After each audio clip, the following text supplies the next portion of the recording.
नमस्कार।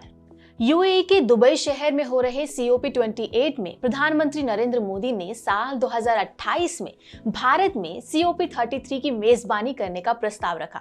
पीएम मोदी ने कहा कि भारत ने साल 2030 तक उत्सर्जन की इंटेंसिटी को 45% तक कम करने और नॉन फ्यूजल फ्यूल की हिस्सेदारी को 50% तक बढ़ाने का लक्ष्य रखा है।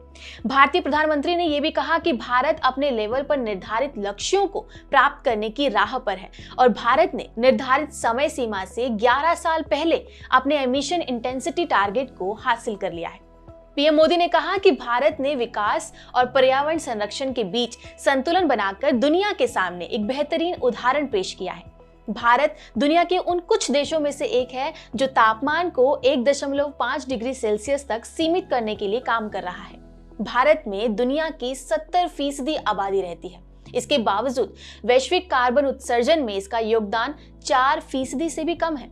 गौरतलब है कि मोदी COP28 के चेयरमैन सुल्तान अल जाबेर और UN climate change president Simon Stiell के साथ ओपनिंग प्लेनरी सेशन में शामिल होने वाले एकमात्र नेता थे।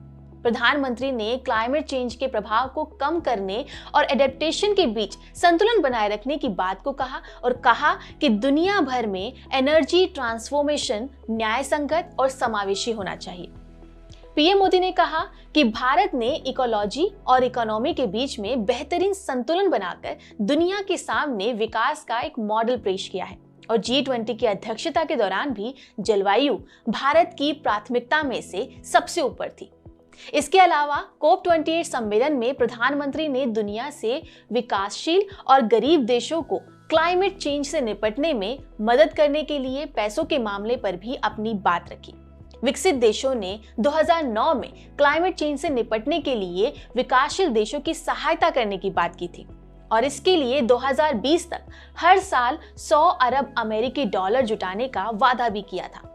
साल 2025 तक समय सीमा को बढ़ाने के बावजूद भी इन देशों ने इस वादे को पूरा नहीं किया। इसलिए अब COP28 का लक्ष्य 100 अरब अमेरिकी डॉलर की सहायता के साथ साथ 2025 के बाद के new global climate finance target के लिए आधार तैयार करना है। मोदी ने कहा कि green climate fund and adaptation fund में पैसों की कमी नहीं होनी चाहिए।